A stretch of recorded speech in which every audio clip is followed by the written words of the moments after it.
Good evening, everybody. Welcome along to EFL Debate, the Championship podcast. I'm delighted to be joined by my wonderful co-host, Oli Mann from the Sheff United Way. Oli, thanks so much for talking to us. Before we bring in our first guest, I just wanted to sort of get your take on the sort of overview, if you like, of the Championship dogfight at the moment, because Rotherham have obviously given themselves quite a bit of work to do. Sheffield Wednesday have probably given themselves a lot of hope based on their resurgence under Danny Röhl. Huddersfield, a bit apprehensive. They need a big January. And from what I can see, QPR, I'm a little bit worried about because they seem to have gone back to old habits. So, how do you see things sort of zooming out? Yeah, I think you summed it up quite well, to be honest there, Gab. I think looking at the league table at the moment, obviously, it's a long way back for Rotherham. It's 7 points. I think it's a sensible appointment. I like Leam Richardson since they've brought him in. I do think he's brought about an improvement as well in terms of their general play. I think the results have improved a little bit, but it's just not enough. I think the teams above them have improved, and unfortunately, I'm talking about Wednesday. They've improved to such a rate that Rotherham have got a lot of work to do to be able to actually catch up. So I do think that Rotherham have probably left themselves too much to do, but I do think they've still got some positives to talk about with Leam Richardson. QPR for me, fantastic start under Cifuentes. I thought they were probably the one who at first I thought, right, they've got the momentum, they're going to go. But they had that really costly defeat at Hillsborough, and that seems to have just killed all of their momentum. They've just never really recovered from throwing away that lead in sort of the last 5 minutes. And I don't think they've won since. So, again, it's looking difficult for them now. They've got quite a big gap to be catching Huddersfield. And then I personally believe that Wednesday will be absolutely fine. I think the improvement that we've seen the last 10 games has been such a change from where they were. I think in terms of their underlying numbers, in terms of their form, they're probably sort of projecting at least mid-table in terms of how they've been doing. So I do expect that to continue. I think they're a good enough team to get themselves out of it. So I think Wednesday will be okay, which of course drags Huddersfield right into trouble. The other team, I know we talked about this a little bit just before we came on, but the other team I think might need to be having an eye over the shoulder and worried is Plymouth. They're a team that I've got my eye on. I think losing their manager was huge, but you sort of started to think, well, last time they got their succession planning really right. You know, they brought Schumacher in, it went well. But obviously today, the news that it seems like Finazaz is leaving, he's going to be recalled by Villa and then sold to Middlesbrough. That is a huge loss. I don't know. Losing your manager is huge. Losing your manager and your best player, that's a massive concern. So I think they really need to have one eye over the shoulder. And if they are going to get through this, they've got to find a way to stop conceding so many goals because they're just so open at the minute. And that can be real difficult. I know when we've spoke to Plymouth fans on here in the past, they've said, oh, it's exciting. I'm enjoying watching us. And that's all well and good for this first half of the season. But it won't be all well and good when you lose 4-3 every week and get relegated. Yeah, I think with Plymouth Argyle, it all hangs in who they appoint. I think it's really important they get it right. But it's a club that's got a lot right over the last couple of years, so we'll have to wait and see. And then obviously the Birmingham situation with, who do we appoint after Wayne Rooney's gone, and can that provoke a change in our form? Because 2 wins in our last 15 under Wayne Rooney, that needs to change around as well. You'd like to think that the squad's good enough if we get the right signings, but I think that's another one where the appointment is pretty important. With that said, we'll bring in our first guest, which is Jack from the Wednesday Till I Die podcast. Jack, thanks for talking to us. You had a bit of a ringing endorsement from your foe over the city there, Jack, in terms of the resurgence under Danny Röhl. Is that an optimism that Wednesday share at the moment? Yeah, I think at the minute, you go around talking to the fans and kind of just before the games and stuff, and everyone has got that real sense of, we might do this. If you spoke to us 7 weeks ago, everyone was going, oh, that's it, we're dead and buried. When we get to January, we might as well buy some League One players for next year. And suddenly there's now that belief where you think, oh, hello, you look at the results, you think, they're losing again, and we're picking up points. And we were talking, we did our pod last night, and we were talking now the players. I mean, I've never seen it before. I've seen it was obviously with the big, promotion push last year. But when we're going 1-0 up in games, the players jeering the crowd up as the opposition about to take kickoff and stuff. And it's really kind of, everyone's got that belief back. And I think sometimes we were in such a dire situation that now that kind of sometimes gives you more hope when you get closer. I think if you're always dancing around the 4 points behind Mark, you always think, oh, I'm not sure. But to come back from where we were to now we're in the mix. I mean, if you'd have told me, like I said, 7 weeks ago, going to a January transfer window, you'd be 3 points behind, I'd have probably said you're delusional or something. So he has worked real miracles, Danny, at the minute. In terms of January then, Jack, I imagine the main position that you're going to be looking at strengthening is up top, because we've seen Bailey Cadamarteri do incredibly well for an 18-year-old, but it probably wouldn't be fair to him to sort of hang your survival chances on him. So does that seem like the most important area of priority for the Owls? Yes, I think we were saying, I think, like you say, Cadamarteri's doing some incredible stuff, come through the academy. He's got that hunger and wants to be involved, but also, like you say, putting your hopes of championship survival on an 18-year-old is probably not fair on him. I'm sure he'd love the challenge and the responsibility. He doesn't seem, worried or fazed by anything, but you want to also have that option, whereas if he gets tired, if he gets a knock, you've got something else to come in and also support him as well. And also, I'd quite like I'm not looking for you don't get really high goal scoring players in January. It doesn't happen. Clubs don't sell them. But if we can get someone from here that might be able to chip in with 10 in the second half of the season, maybe show Cads a bit of bit of guidance as well, learn off here, I think, it puts us in a good situation. I think strikers are something we're looking for. We're a bit light in midfield, in centre mid. I mean, obviously Bannon, who I'm sure everyone knows everything about Barry Bannon, but obviously he's a player who we look to wrap up. When the game, they never really won in the championship, but when we feel the game's won, you see his name go up on the board, he'll come off. Volks has just had a hamstring injury at Preston, so he looks like he's missing a bit of time. So we're a bit light. I think Buckley's gone back to Blackburn after a bad shoulder injury. Hendricks is injured at the minute. So we are, I think Tyreek Backinson's back in the side. And I mean, that's a name we've not even seen making the squad for the last probably the best part of a year, unless we are, serious injuries. And now and I'm not saying that he's come on, he's done some good work, but that shows the lack of depth we've had, whereas before we used to have 6 or 7 centre mids. So I think we might look to get another player in that area as well. Yeah, I know. I was talking to Pete Lerman earlier today. He's a big Wednesday fan, I'm sure you've interacted with on Twitter a fair bit. And I know one of the positions that he thinks is really key is that sort of Josh Windass position, because he seems to feel as though when Windass drops out of the team, that is obviously a massive effect on Wednesday's ability going forwards, that creativity. Do you feel as though you might be looking at that space as well in terms of just upping that creativity behind the striker rather than just the pure goal scorer that you're trying to get?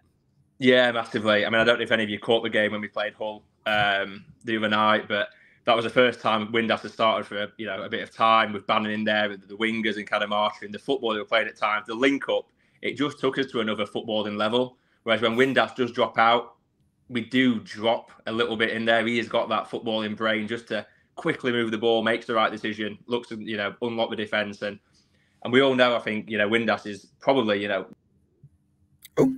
most technical player. Cut out briefly there, Jack. Windass, you're talking about Windass. Yes, Windass. I was just saying he's probably behind Bannon our most technically gifted player. But the downside to him is he does get injured.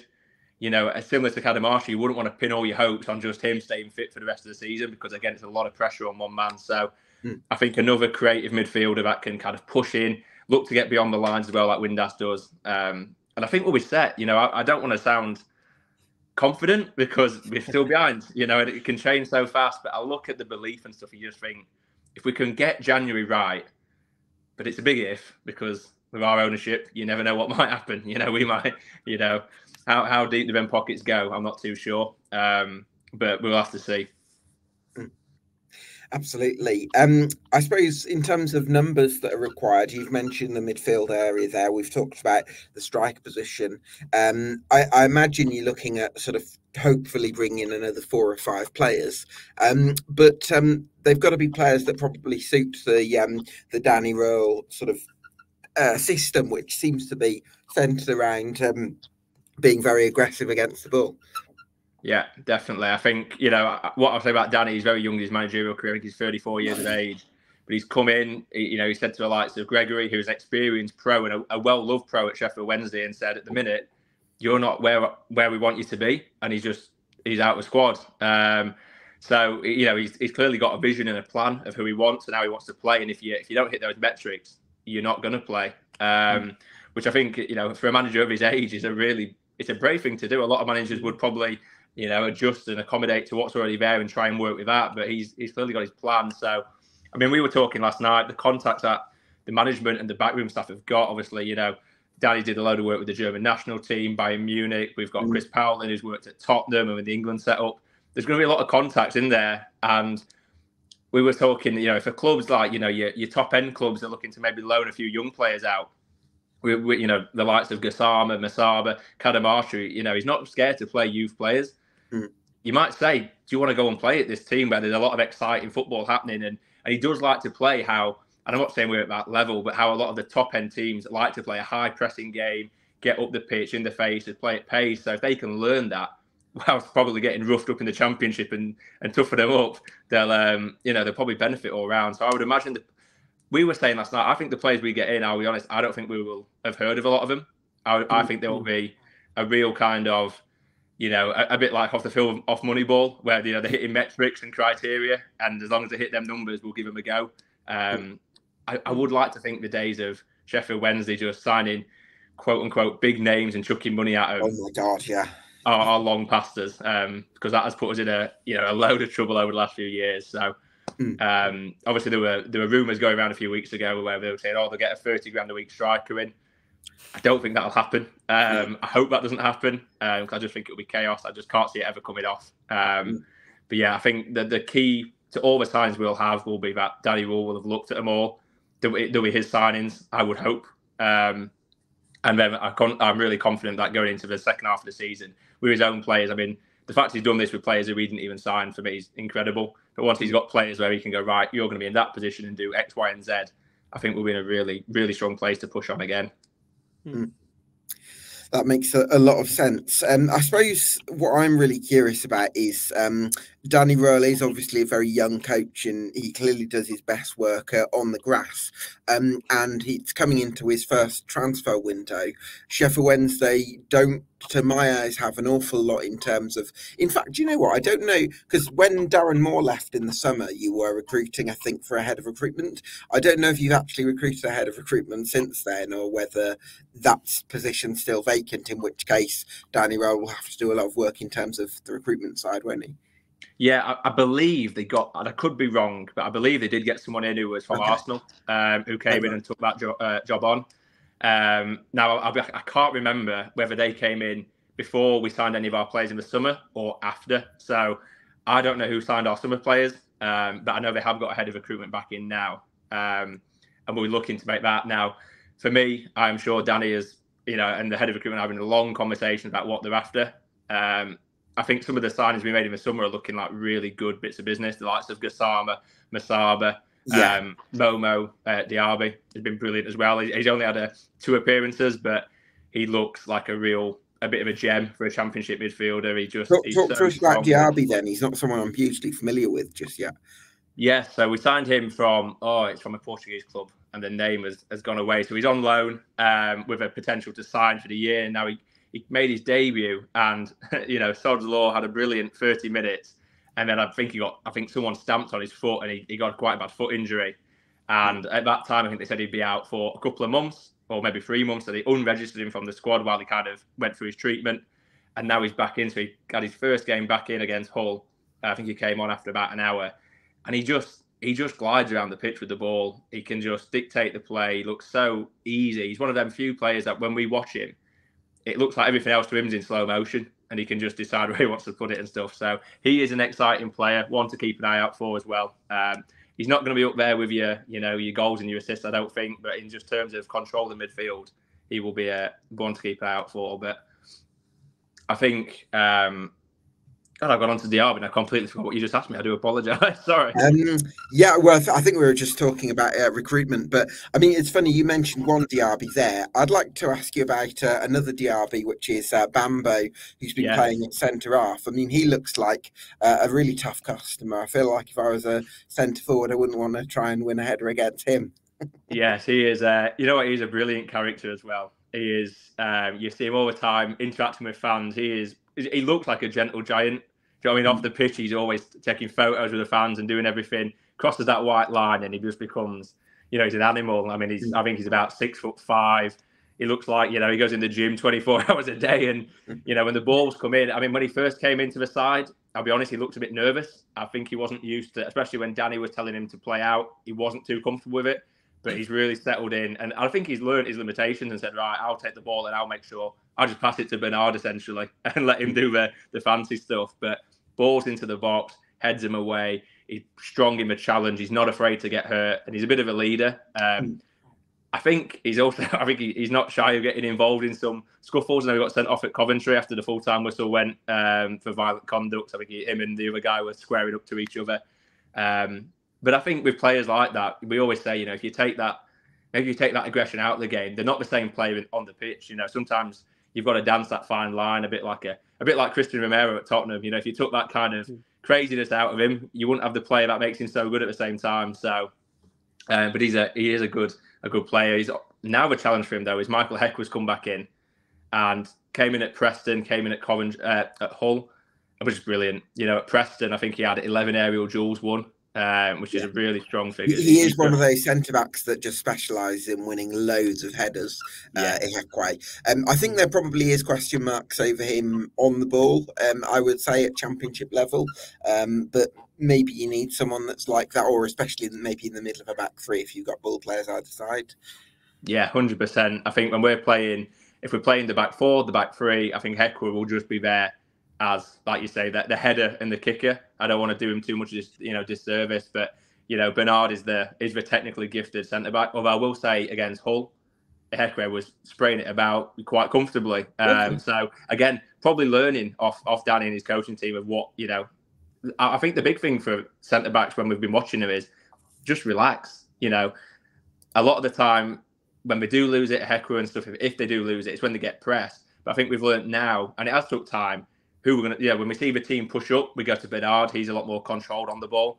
If they give us a bit of space, we can go to a Heckler, let him get his head up, play it nice and steady. But one thing he does bring to the team, obviously, you look at Bernard, I think he's 23, 24. Paul on the other side, I think he's 26, but I'll be honest, as a right back at times, he's a bit rash. He brings that kind of calmness to the team at the back. I think Cameron behind him in goal, he's had some criticism over his previous performances at times, but against Preston, he was amazing, commanding his box. And against Hull, very similar. Looked like the confidence was back, and I think Heckler brings that confidence in Dawson. I think they trust each other. Obviously, playing together in the promotion season, they know what each other are about, and it brings that calmness. Which, when you're down at the bottom of the championship, you play any side in the last 20 minutes, it's just going to be you're probably going to be back to the wall at time. They're going to think, right, we'll try and get involved, and you need someone that's going to head it away, tell everyone to settle down, it's all okay, rather than just running around like headless chickens, which we have seen at times. So we've got a good balance at the minute, which is good to see. Final question before I bring in Matt Lax from the New York Talk podcast on Rotherham, Jack. Do you think Wednesday are going to stay up?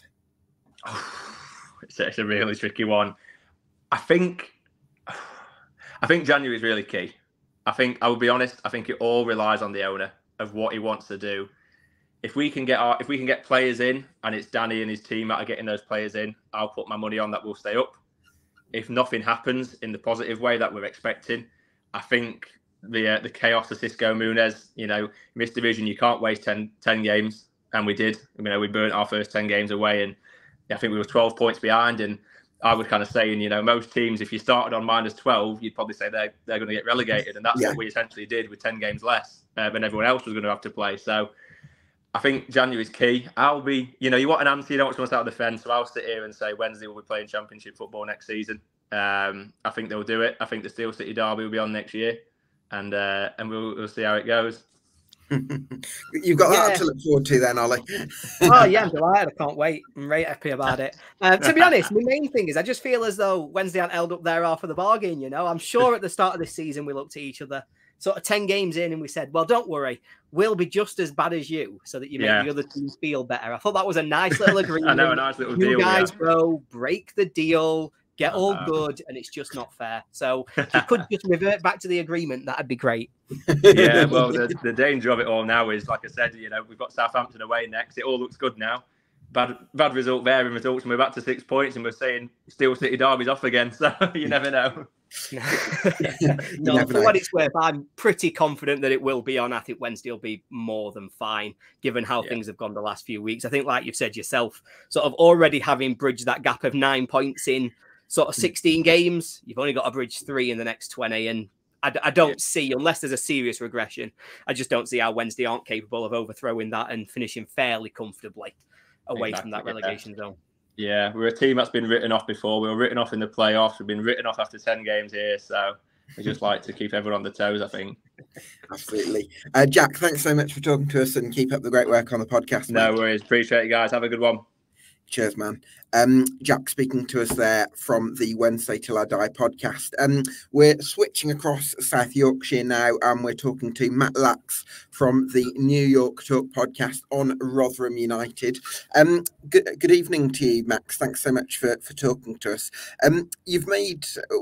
Oli alluded to it at the top of the show. There's been some certain improvements from Rotherham under Leam Richardson, chiefly the sort of solidity we've seen from this team that's kind of got the best out of the likes of Sean Morrison. At the same time, you can't help feeling that you've still got yourselves a lot of work to do. Yeah, I think that pretty sums up pretty well, to be honest with you. You look at those 2 proper away games, can't count Leicester because I don't count really, this is it. You count Blackburn and Plymouth. It's frustrating because we played really well. You know, we pushed Plymouth all the way with 10 men and they scored a 96th-minute winner, taking away 0 points. And we pushed Blackburn all the way and probably should have won the game, only taking away 1 point. And that's probably going to be our problem, is that we are improving quite a lot, quite significantly, but you're not taking anything or enough away from these games where you need to take in something. You know, if we're only 4 points adrift when Liam Richardson came in, which he should have been, then that'd be okay, probably. Those results will be fine and okay. Or not losing, obviously, but to Plymouth. But you could deal with them a lot better. We were 9 points adrift before the Middlesbrough game. Drawing a game we should be winning is not really going to keep us up. We have to be winning those games and taking full advantage. But there is huge steps forwards from Leam Richardson. They look a different team. It's a shock that these are the same guys playing on the football pitch. They look happy. They look like they've got some belief about them. With much more solid, as you say. It's positive. There are loads of positives, but you look at that gap and it's just so frustrating. I've known you both enough to know that there comes a point on this podcast when Oli asks a question about Victor Johansson. So I'm just going to give you the floor to do it now, mate. Yeah, Matt, do you reckon you're going to sell Victor Johansson in January? Do you reckon there's a team that's maybe not that far away that he might want to come and join? If he goes, it'll be horrible when Victor goes. Somebody on our podcast described it when your parents sit you down when you're little and say, we've got something to talk about, and you know something's going on. It's going to be that kind of feeling. If he goes, it's going to be for good money. It's going to be a club record fee. It's going to be 5 million plus. I thought 7 million possibly as the rough. You think? I don't know. For me, 5's the minimum. If it goes below 5 minimum, it's an absolute travesty. Yeah, it's probably worth, but it's worth between 5 and 10, somewhere in that region. It's a big scope, but that's his actual worth. The problem we have is we're not in a very good bargaining position because clubs will look at Rotherham and say, "Well, you're already in League One. Why don't we pay 5 million quid?" We don't have much of a bargaining power from that sense. So that's probably why it'll end up being the low end of the scale. We've got to be sensible about it. You know what I mean? If we can sell Victor for say 5 million quid and we can get a good loan keeper in, a good young loan keeper, we can spend $500,000 on a couple of good central defenders. We can get a solid right back in. We can get a central midfielder for maybe £1 million or something like that. If we do go down, we'll be set under Leam Richardson in League One. But at the same time, Victor's that good, we can't replace him like for like. It's just impossible. We can't attract that kind of level. But then if we say, right, we'll hold off till summer and hope we stay up and we do go down, what we're going to get from him then in League One? A couple of million, 3 million, if we're lucky. So right now is his value for me. That's the right value to sell. But is it worth the risk? Is it worth the risk? We might stay up. I don't know. I hope he stays because I don't want to give him contract for life for me. Just love the kid, love the guy. I think it's risk assessment for me on that. So it's my understanding, as I say, I'm not close to Rotherham, but it's my understanding he has got a relegation release clause.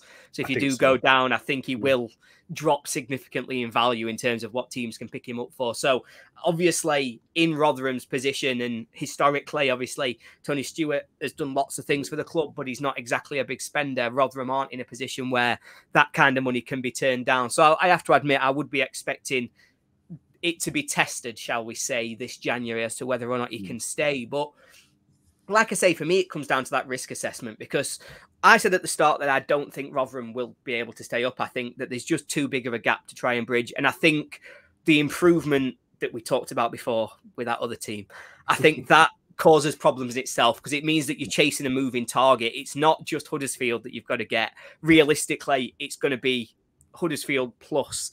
And so it's a lot harder to bridge that gap. But so where do you come at that from, Matt? Do you think there's a chance? Obviously, it's home games that are going to drive you. You've got Wednesday at home. I think, if I understand right, you've got QPR. Is it QPR away? You've got QPR at home, Huddersfield at home, Birmingham at home. You've got a lot of that bottom 6 or 7 all to play at the New York.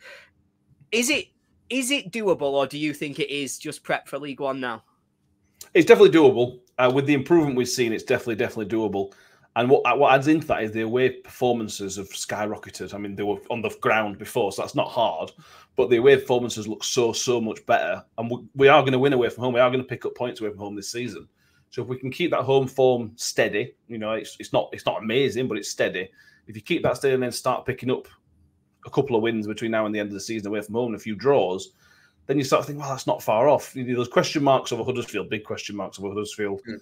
There's question marks over Plymouth. How is the new manager going to, when that happens? What's the impact? I think that midfielder's leaving into as well, which is massive for them. Mm. So there's question marks whether they will drop in. Who knows what's going to happen with Birmingham?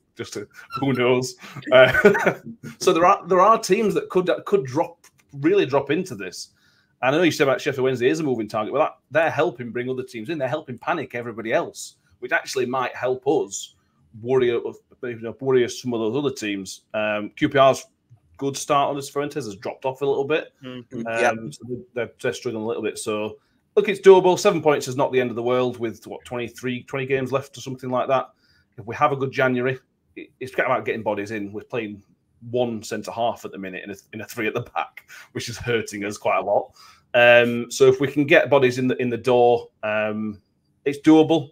It's almost on par with what Warnock did with the Great Escape season. But Leam Richardson's shown that he's got that something about him. I'm so impressed with him so far. It's just so frustrating that we waited that 4 weeks. And if we got him in properly when we should have done, we'd be within a couple of points probably of survival, and then it's properly on. That 4 weeks might have killed season at the end. You know, I might look back at the end and say that's killed us maybe. You've recalled Peter Chioso from Rotherham, who I kind of think is a bit of a halfway house between Dexter Lembakisa and who's the experienced right back you've got? Is completely Peltier. Yeah. I wanted to say Palmer, but it's Peltier. There we go. I'm thinking of anyway. Mine's all over the place there. So because I think Lembakisa is very attacking, but not the best defensively, and Peltier is pretty solid defensively, but not the best going forward. I think what you've got in Chioso is a real athlete who can do a little bit of everything, and I imagine that's gonna help you. 100%. I think Chioso can also fill in at centre back as well with his physical attributes he's got. I'm pretty sure he could do a job for us there if we need, which we probably will need him to do at some point. Look, he should never have got out in the first place. I don't know how good Peter Chioso is at this level. I will start by saying that he has obviously done very well at Peterborough. They absolutely adore him, which is great to see that we can bring somebody back who's hopefully going to have that positive mindset that he's come from just beating Derby and a few other good results. When we saw him last season, he looked okay. He looked decent. He didn't shine as if I say, "Oh my God, we've got a great defender." And there were serious fitness issues. He couldn't keep fit for more than a couple of games at a time. But he seems to have got over that, so that's really good. It's just going to go on one way or another. If he's going to continue his Peterborough form and he's going to take over, we won't need Dexter anymore because Chioso can fill that role pretty well. Dexter is struggling at times. If it doesn't work out very well, then it's all right. Don't worry about it because it means summer. I'm sure Peterborough will have him back. So it's not a massive problem. It's a bit of a risk-free, recall. But like I said, he should never have gone at first place. It was a really strange bit of business to let him out. Bearing in mind the bodies we had, and we weren't flush with bodies in August. So it was a really strange decision from Matt Till to let him go. Bear in mind the attributes you've mentioned, the attacking attributes that he's got. He tried playing Fred at right wing back at the start of the season on your Dimner, which was just a bit mad. And then Dexter's done okay. I say really pretty good defense attacking going forward, but defensively is struggling. So I'm happy that he's come back. I can't play till the Stoke game, so we've got to have another 10 days or whatever without seeing him. But it was a no-brainer. It was a complete no-brainer to bring Kyoso back. It was just had to be done. If it don't work out, that's fine, but it had to be brought back. That makes a lot of sense. Sam Nombe seems to have been a real sort of bright spark for Rotherham, certainly under Wayne Carlisle's interim tutelage and probably more recently under Leam Richardson. Is he another sort of someone that gives you a little bit of hope that the Great Escape might be doable? Yeah, Leam should start using strikers properly. That sounds like a dig at Matt Till, and I suppose it is a little bit, but he's changed to 2 up top straight away. First game, 2 up top. Nombe and Hugo really struggled with a bit of a partnership. It took a couple of games, but they're starting to understand. It's down to Nombe to understand what Hugo does, because what Hugo does is very, very good. You know, when is he going to flick it on? When's he going to hold it up? And they've started to build up a bit of a relationship. And then you add into that Tom Eaves has got a couple of goals and started to flourish a little bit, started to get game time and play and cause himself a bit of nuisance. We've got 3 strikers who are vying for 2 shirts, which is competition for places, something we haven't got anywhere else on the pitch. Nombe is very, very good. He is going to be a very good championship striker. He doesn't seem to be finding himself in goal-scoring positions too much, which is a bit of a concern. But then we're playing as a defensive team a lot of the time, so I think he's learning how to sort of play in that style. He should have scored against Sunderland, I think it was, or Middlesbrough, one-on-one, and maybe should have done better. So he is still learning. But I am excited. We will get his money's worth from him, whether we sell him on in a couple of years' time after he's had a couple of good seasons or whatever. But he's quick, he's big, he's strong. He seems to know where the back of the net is. He's got all the attributes he needs. He just needs to learn how it works at this level, because it is a massive step. We all know about the step up in League One, especially for a striker. You're feeding off scraps half at time, especially when you're in a relegation fight. But he has certainly stepped up since Matt Taylor left, ironically. Since Matt Taylor left, he has stepped up and looked like a proper championship striker. Well, that sounds really encouraging. Matt, let's say Victor Johansson does go for £5 million and you sort of loan in a goalkeeper. What are the other areas where you feel like you can strengthen this month? We certainly need centre halves. We could do with 3, to be honest with you. But that's where we are. We need. It depends what happens with Dexter. There's rumours that Dexter is going to some top-end championship clubs, which is a bit mad. But if he goes, we'll need to replace Dexter. I know Kyoso sort of does that as well, but Peltier's injuries has caused us problems. So I would want another right wing back in. It depends what he's going to do, because we're playing 3-5-2 at the minute, whereas in the Matt Taylor was 4-3-3. The problem with 4-3-3 is we have 0 wingers. So if he does ever want to revert back to that, we need probably 3 wingers to bring in. We'd all love another striker. That's on everybody's wish list. That the question mark for that is what happens with Georgie Kelly. Is it time for Georgie to have a loan in League One and see what he can do properly? And then we need a 4th striker, especially if we're playing 2 up top. That might be somewhere we can do. But again, the striker market in January is an absolute nightmare. It's a nightmare at best. Talent for a striker is just crazy. We're probably a body short in midfield. Only one though, I think. I think injuries have been okay in midfield, especially as Jamie Lindsay's come back. But you're playing. Actually, Lindsay's been better than I was maybe expecting, Matt. I think he's made a real impression. He has, yeah. He played the last couple of games with Klukas, and him and Klukas have worked really, really well. Klukas just reads the game better than almost anyone on the pitch. So it's allowed Lindsay just to run around, just do what you want, Jamie. Just go chase ball and hopefully win it. He's outshone Rathbone, to be honest with you. Rathbone's dropped off, especially since Matt Taylor left. So Jimmy Lindsay's been outshining him a little bit over the last month or so. But I don't know. He's the only one that sort of dropped off a little bit. But maybe that's because his levels were so high from where we were. If that's something, he was always our driving force. So maybe I'm being a bit harsh on him. But Jimmy Lindsay has shone recently. But yeah, so 3 centre halves, 1 right back, 1 striker, and a central midfielder, please. Not too much then. No. Let's hope you get what you need. Matt, going to push you for a final prediction then before I bring in Clive from Loft for words on QPR. What are you feeling in your waters? Do you reckon the Millers are going to do it? The heart obviously says yes. The heart always says yes. The head says that we're probably going to go down, but it's not a done deal. You know, at the end of January, once our transfer business is done, I'll probably feel a bit different about it. We've got Stoke and Borough, the league games this month, so not easy games, but you know the points you can pick up points against those sort of teams. So at the minute, we're probably going to go down, but you never say never, especially in the Championship. Never say never. Matt, thanks so much for talking to us, and yeah, it's great to get your insights from the New York Talk podcast. Cheers, boys. Have a good one. Cheers, Matt. Cheers. So delighted to bring in Clive Whittingham from Loft for words on Queen's Park Rangers. And Clive, we sort of alluded to it at the top of the show that there was that initial resurgence at QPR, and it did feel like you'd sort of mirrored the impact that maybe Danny Röhl had had at Sheffield Wednesday.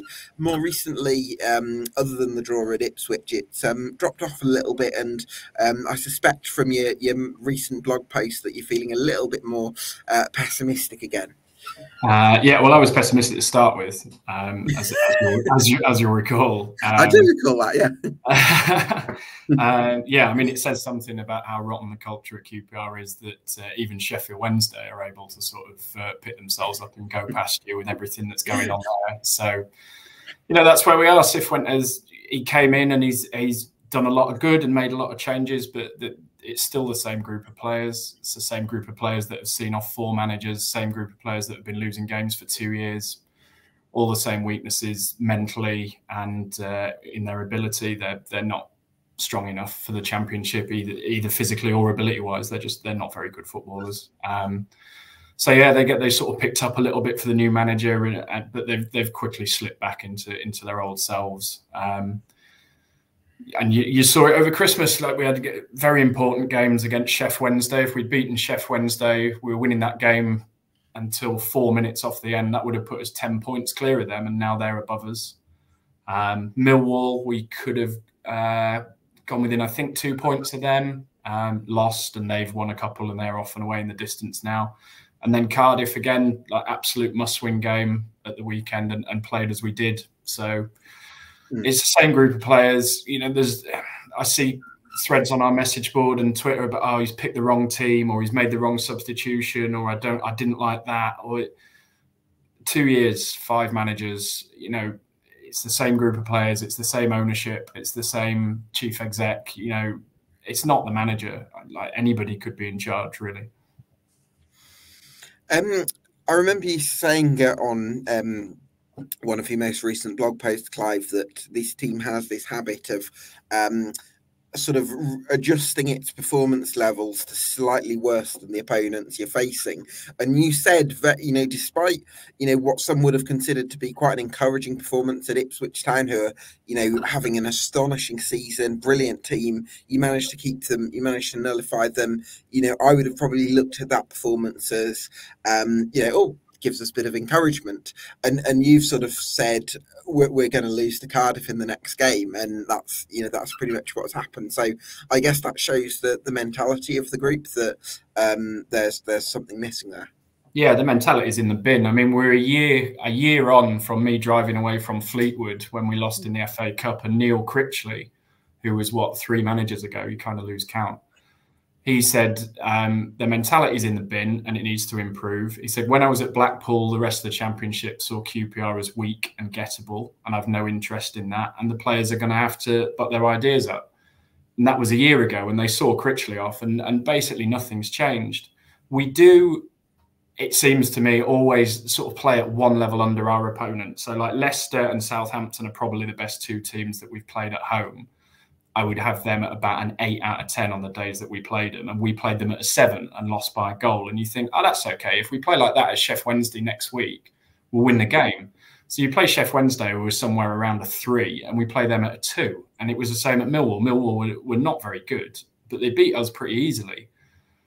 The Ipswich game, I think you've got to look at the team that Ipswich put out. I think it was missing basically everybody that you would be afraid of in that Ipswich team. And it still required 3 pretty good saves from Begovic and 2 pretty amazing misses from Ladapo to get us a point in that game. So you could just see it coming at Cardiff. We've also got the problem of that we had last year, where players are going out with a calf strain and we're told it'll be a week or two and they're disappearing for 6 weeks. Jack Colback's done that. Taylor Richards has vanished off the face of the earth. That was, we spent all of our summer budget making his disastrous loan move permanent, and he's just vanished off the face of the earth. We've once again got players sticking their hand up in games and walking off. I think, what Can I go to the toilet? Yeah, you just do that. Like, we lost 3 or 4 like that at Ipswich. Steve Cook, Ilias Chen, Chris Willock, all off with sort of whatever against Ipswich. And then again, when the going got tough against Cardiff, Jake Clark-Salter, hand in the air, see you in 6 weeks, Jake. And again, that's been going on at QPR for 18 months. Like, the culture at the club is just rotten. So, like, if you're asking everybody here, who do you think will stay up? I'd be astonished if it was us, because they haven't got the mentality to do it. The players haven't, and there's no leadership at the club. Like Cifuentes, I think, is the best thing at our club at the minute.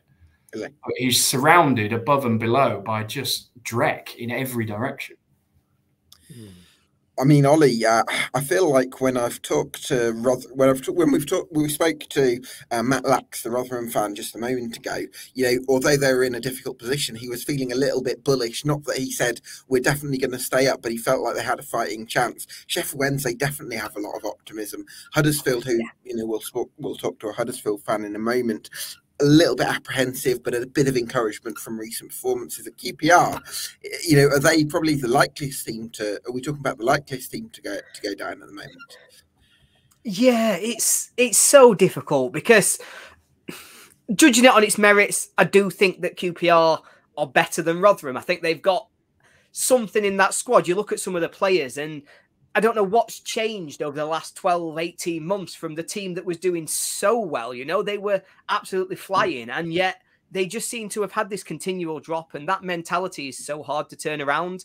And I think, for me, the biggest reason that I think, yes, QPR probably will be feeling like the team that are going to go down is how much that defeat at Sheffield Wednesday has affected the mentality and everything since, because it felt as though things had started to turn. I was sensing, at least from the outside, a bit of positivity about what Cifuentes has done. And the fact that actually this QPR team are actually playing again. They've won some games of football. They're maybe going to give themselves a chance and fight back. And then you have that one disastrous result sort of in 5 minutes, throwing it away. And then they've never come back. They've not turned up again. They've not gone again to really turn it around. And when your mentality is in that stage, to be honest, I think we are talking about a team that is probably destined for League One, just because of that long-term decline that seems to have hit over the last 12 months. And I think it's a shame, because I thought once we got out of last season, things would turn around from QPR. I thought as though, you know what? The change that had happened, the manager leaving and everything else that happened leaned to that decline, but they fought it off. They just about got out of it last season. I thought we'd see a team that bounced back and went again. But I think everything that has been said by Clive is just so spot on, that it's mentality. And once your mentality is gone, you don't have it for a dogfight. You don't have that fight to get out of this. And it takes so much to turn that around that I just don't see at the moment. I think, in terms of where there could be positivity, I don't know myself, but where do you think, Clive, in terms of January, is there anything that the club can do? Do you think moving on a player like Chair would give you the opportunity to maybe bring in some better leaders, to bring in some of those players who might have got the mentality for this fight? Or do you think that actually with the ownership and the current situation, you wouldn't trust them to get those decisions right anyway? Well, that's the thing, isn't it? We've got very little FFP headroom, because we spent a lot of money trying to get promoted in 2021, didn't do it, and it's put us behind the financial 8 ball again. We haven't sold a player since Eze. So the team needs strengthening in basically every possible position, but it certainly needs strengthening up front. I was listening to Matt, your Rotherham fan, before, and he's talking about having Nombe and Hugel, and maybe we'll loan out Georgie Kelly. All 3 of those are better strikers than what we've got at QPR. We've got 3 youth teamers backing up Lyndon Dykes, who's playing like a complete arsehole. So, but strikers are expensive, and who's going to give you a good striker in January? If you've got a rotten culture and you're bottom of the Championship, what sort of calibre and character of player is going to want to come here? And if you've got your chief executive and your chairman and your director of football are now all the same person, where is the structure to sort of identify who's identifying our strategy and our targets for this transfer window? Who's doing that? Because we don't have a director of football, and the chairman and the chief exec are the same person. So we're basically entirely reliant on. A few years ago, we did a January where Charlie Austin, Sam Field, Jordi Device, and Stephanie Hansen all came in on loan and all worked, which is an amazing sort of hit rate for signings. And we basically need to repeat that. Like, we need to make 4 or 5 signings here with no budget and nobody to identify who those signings are going to be. And they need to hit the ground running, and they need to change basically the entire mentality and culture of the team. And they need to do it starting next week after the FA Cup game.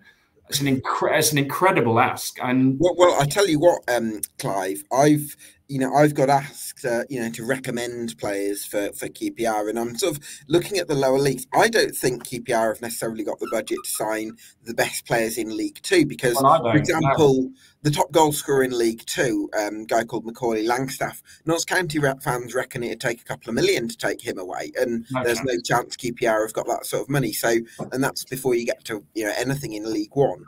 I think. So one of the things that we've been doing over the last couple of months is basically sponsoring everything that isn't tied down. I think we've looked at Stoke sticking Bet365 on the hand dryers and declaring a £10 million sponsorship package every year, and thought we'll have a bit of that. So we've renamed all 4 stands, 3 of the 4 stands and the ground in the last month with these sponsorship deals. And basically it's just the owner. It's the owner's companies doing it. So he's just putting money in a different way that suits FFP. Now, is that to clear some budget for January, or is that because we're so screwed on FFP that we're frantically trying to scramble under the line by doing these sort of desperate little sponsorship deals? I guess we'll find out over the next month. But I think we were lucky not to go down last season. 1 miracle win at Burnley and a Reading points deduction was it. We've lost 51 of our last 94 games and won 22, and that's been going on for 2 years now. So basically, we lose more than every other time we play, and we win about 1 in 5, and that's been going on for 5 managers in 2 years. That isn't a team that stays up. And I've seen nothing since the summer to change my mind. I love Cifuentes, and what I'm hoping is that we get new leadership in at the club above him, and together they start sorting it out, basically burn the whole squad down and start again. Probably that's going to now be in the division below. What I fear is Cifuentes is just so wide-eyed at what he's inherited here that he's either going to get pissed off and walk away, or we're going to do that QPR thing of, well, we don't really like his substitutions and we don't like his post-match interviews, so let's blame another manager. And I give it another couple of weeks before you start hearing people say, oh, we should have got Warnock when we had the chance. And that'll start bubbling up in the next couple of weeks, because again, it's just what we do. Do you think that you'll be able to recruit maybe a few players from abroad? Is there the Spanish market to possibly look at? Because you're going to have to look for value, because you can't pay 7-figure fees for anyone. So you've got to look at places where the finances are scarce, and you can maybe be a bit more on the front foot in terms of recruitment. Well, given that the manager's the only person at the club that is a football person in the house, so I presume we'll be leaning fairly heavily on the manager to do this, because there's nobody else. He's come from Sweden. Their season's over, so you'd struggle to get players on loan from there, because their season obviously starts again. It's a summer season there, but there are players out of contract in Sweden. So, if the sunlit uplands of the Brexit point system will allow, maybe that could be an area that we could pick up a couple of sort of Scandi bargains that the manager has worked with before or knows. That might be an area that we could go down.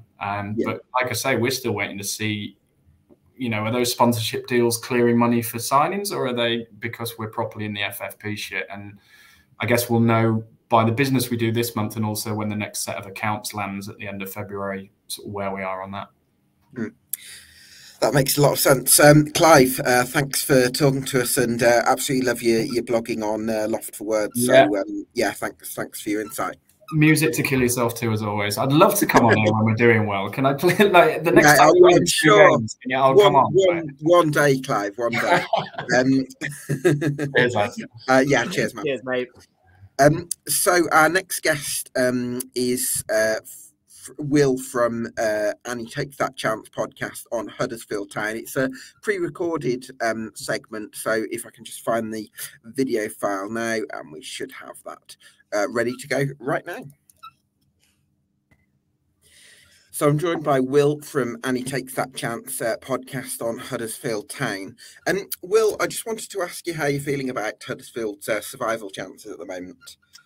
Yeah, it's a tricky one, to be honest. Right now, I'm in complete limbo. I'm 50-50 which way it's going to go. You know, Darren Moore's record so far has been pretty poor. The football hasn't been great. But there are signs of positive performances. We got a good result against Blackburn on Boxing Day, and then followed that up with an unfortunate loss against Middlesbrough at home, where I feel like we were arguably the better team. And then we went to Leicester. We lost 4-1, but I think, Leicester will be doing that to a lot of teams this season, already have. So the performance at Leicester wasn't too bad despite the result. So, yeah, I think there are signs that we're turning it around a bit, and I'm sure we'll get into it, but there's also a couple of decent signings on the horizon as well. So, yeah, I think if you look at the last 3 months, there's only one way we're going. But if you look at the last couple of weeks and potentially the signings we're about to make, then, I could see us rising up the table. So that's why I'm in 50-50 mode at the moment. Yeah, I'm sure anyone watching this from the Huddersfield camp reads Stephen Chicken's articles, and he did some fantastic journalism on the club on We Are Terriers Substack. And actually, before the Blackburn game, he was quite rightly, I think, quite pessimistic about where things were with Huddersfield. So I'm just wondering, what was it about the Blackburn game that's kind of given Town fans that little bit of hope? Well, yeah, it was just a pretty much perfect home performance. We started strong. We played higher up the pitch than we'd seen previously. In a crucial game, we stepped up. We created chances. We took chances, which we don't always do. The home performance there really was, it was a kind of script to follow moving forward. If we can do that in our home games, I think we'll beat a lot of teams and pick up 3 points. Quite often playing like that. Well, let's hope you can do that more often. And you mentioned there, Will, a couple of signings that are in the pipeline, and one of them that's caught my eye has been Alex Matos, which looks like, I don't think it's been officially confirmed just yet, but it's likely to go through on loan from Chelsea. Bit of a risk with first-time loans in the Championship. You don't quite know what you're going to get, but the reviews suggest he's been a really prominent figure for their under 21s, and he's a bit of a ball winner, someone who's very aggressive, athletic, and can carry the ball forward as well. So do you think that's something that Huddersfield are needing in their midfield? Yeah, I think 100% we do. We need reinforcements throughout the whole squad, to be honest. We're naming benches that are 3 or 4 men short and full of academy lads. So we certainly need reinforcements. If I'm honest, I've never heard of Alex Matos before we were linked. Of course, I have neither. No, exactly. So, you can do the old, he's going to be absolutely amazing without actually seeing him play. But if I'm honest, I didn't know him until I read an article on The Athletic yesterday. And he's had rave reviews. He's been involved in Chelsea's first team for the last 3 months. And I think he's had a couple of substitute appearances. If he's getting on the bench for Chelsea with their squad, then he must have something about him. When I first researched him, it sounds like he's a winger, but I've heard that Chelsea have kind of been reforming him into a number 8. If he's going to come in as a number 8 or even a number 6, then I think he's exactly what we need. And we've been slightly underwhelmed by our kind of big money signing in the summer, which was Ben Wiles, the centre mid. He's struggled a bit. So I think it just gives us that extra option. I think Ben Wiles was carrying an injury when he came to us. He got badly injured at Rotherham, and I think we took a bit of a punt on him. And yeah, if anything to sort of give him a bit more rest time is good right now. That certainly makes sense. I'm just wondering, in terms of key players for Huddersfield to move forward with, I'd imagine Michael Hellick and maybe Lee Nichols will be the ones in that sort of camp. Yeah, for sure. Nichols, on his day, is probably one of the best keepers in the league. We have seen some poor performances from him this season, and he's been injured as well. He got concussion, so he's been out for the last few games, coming back against Leicester. But I think, yeah, Nichols is obviously a big character for us, and when he's on it, he's brilliant. Michael Hellick has been an absolute revelation this season and last, actually. He's, I think he's probably Premier League level and probably a step above Huddersfield's level, to be honest. And yeah, I'd have him down as our best player right now.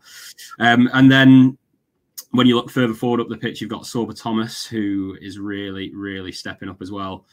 He's taking games by the scruff of the neck and sometimes beating 5 men on his own and whipping a ball in. The issue is we don't have a striker really currently. And then the last name I'd want to mention as well is Delano Bergzorg, who many fans probably haven't heard of, but you might see him popping up with a goal here and there. And yeah, he's been brilliant. So there are positives, positive performances that we've had, and good, We've got some players that are stepping up, but also there's the same amount of players that aren't. So that's why we're in trouble, I think. That certainly makes sense, Will. In terms of what's going to be needed in January, what's the sort of scale of incomings we need? Are we looking at 5 or 6 players you're going to be needing? Yeah. So we had our podcast yesterday, and that was a number I quoted, 5 or 6. Like I say, we can't fill a bench, and when we do fill a bench, there's probably about 10 championship appearances between a lot of them. So yeah, we need a fair few reinforcements, 5 or 6, players that are ready to come and play first team football in the championship, I think, because otherwise we're relying on kids, and yeah, we don't know how good they are. And if they don't make the step up, then we're only going one way. I suppose one player who's been going one way, the other direction, I suppose, will be Brodie Spencer, who's had a really good loan at Motherwell. He's been recalled. It's been announced just earlier today. Do you think that's going to be quite an encouraging thing or a helpful thing in terms of squad depth? I believe he's a versatile fullback who can play on either side as well. Yeah. So he's obviously a youngster of ours. He started the season at Motherwell on loan. He started there at left back and had, real positive reviews from their fans, and then recently reverted to his familiar right back position. He's also, I read that he captained Motherwell away at Rangers not long ago. So I think that's kind of shows the kind of character he's got. Yeah. I'm not sure if he'll come straight in or if he will just be an option off the bench and give us a bit of depth, because we've got a senior player in David Kasumu playing at right wing back at the moment. And I think Darren Moore is a 3-5-2 manager. So I can't see us changing that. And I don't see Brodie Spencer playing at right centre back. So unless he plays left wing back, then I think he might be second in line to right wing back when he comes back. Unless David Kasumu moves infield and plays alongside Matos, because that would certainly be because it's interesting hearing the description of Matos from I think the account Chelsea Youth, because it was actually very similar to maybe what I was expecting David Kasumu to be for Huddersfield. So I'm thinking if you could pair those two together, that would be a very tenacious sort of ball carrying pairing that might be quite suited for a dogfight potentially. For sure, yeah, I think you're right. The only caveat to that, I would say, is that you don't want too many centre mids that are too similar to each other. So I think Jack Radoni is probably about as undroppable as it gets. Now he's back from injury, so he's kind of a number 8. And then you've got Matos, who sounds like he's probably going to be a number 8. Kasumu is obviously the sort of the more defensive option, but then in that position you've got Jonathan Hogg, who, when he's fit, is, you know, he's captain and he's really. I see. That's the thing. I would say drop Jonathan Hogg. I think he's a bit of a spent force personally. Yeah, you got to be careful saying that with Huddersfield fans. No, I completely get you, and again, I think that quite a lot of the time. And he's been here 10 years, and maybe it's time to move on soon. He's out of contract at the end of the season, but when he's on it and when we're in a dogfight, he's the man you want. So, but do you know what? It's nice to actually talk about options. You know, we're Matos is as good as signed, but we're assuming he comes in. But then we've got, you know, 5 centre mids we've just talked about that can do a job at Championship level. So yeah, it's nice to talk about this. But yeah, maybe there's a couple of strikers around the corner as well. Yeah, well, talking of strikers, Jordan Rhodes had a great season there on loan at Blackpool. Surely that would solve some of your issues, recalling him from his loan spell, because as you know, as you've alluded to, it's kind of a case of needs must at this stage, isn't it? Yeah. With Jordan Rhodes, I think obviously he's playing League One football and he's in a team where Blackpool are creating a lot of chances and he's scoring penalties, and obviously his tally's been really good this season. My worry with Rhodes is he hasn't done it at Championship level for a long time. I think you're going back at least 5 years before he got double figures in the Championship. So, and as well with the style that we're playing at the moment, we're kind of playing a high press with Sorba Thomas running around like a madman, high energy. You don't get that with Rhodes. So I said it on the podcast last night. I'd bring him back if we sign, say, one striker and we need an extra man, an extra body on the bench, and you know what you're getting with Rhodes.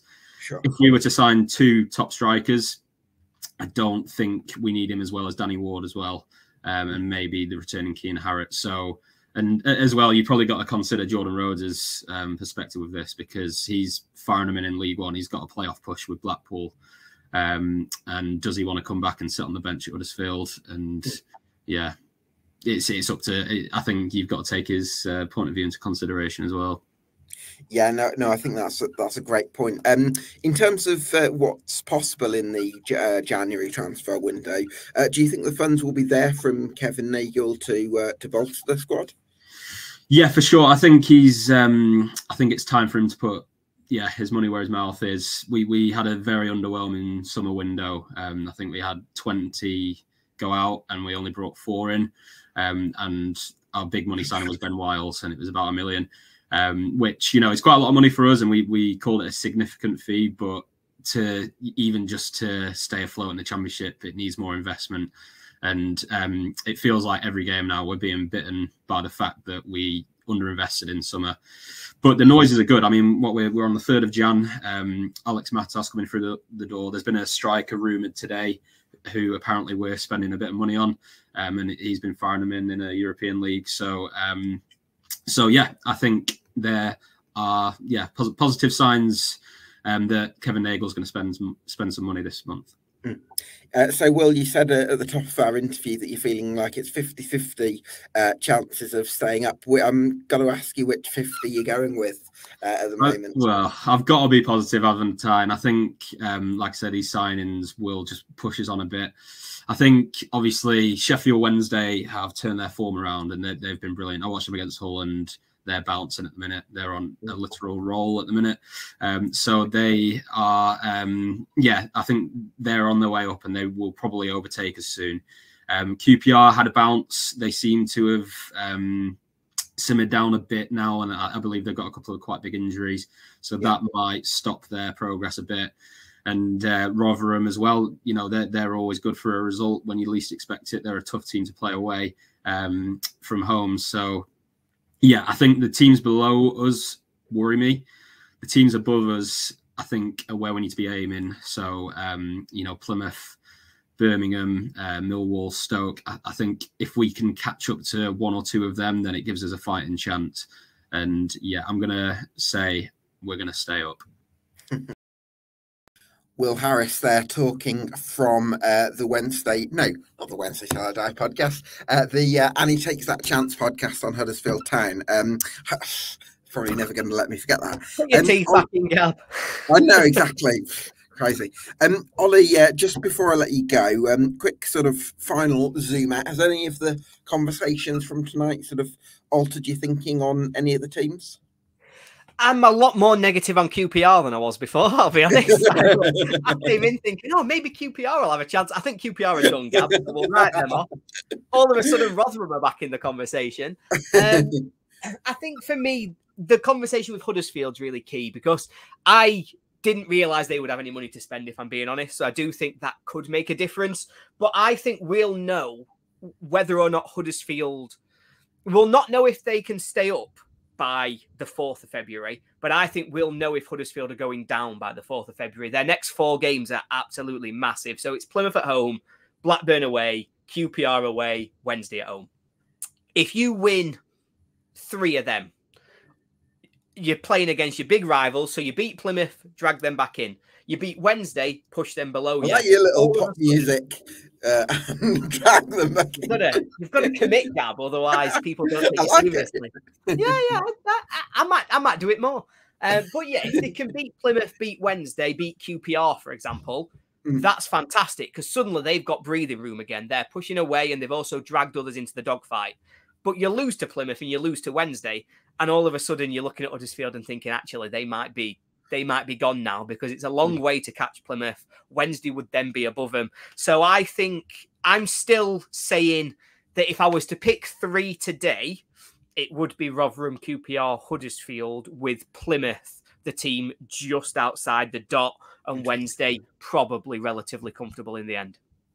Interesting. I would probably go with QPR. I'd probably go with Rotherham, and so I think we're probably agreed on those 2. And then I don't think I'd have Wednesday going down. And depending on Plymouth, you've annoyed me there for a moment, Ollie. Kick me out. I did. I know. I think I accidentally touched the space bar. Yeah, I think it depends who Plymouth Argyle appoint. But I think for now, I'd probably agree with you. I think Huddersfield might be dragged into it. And I think they might go down with Rotherham and QPR.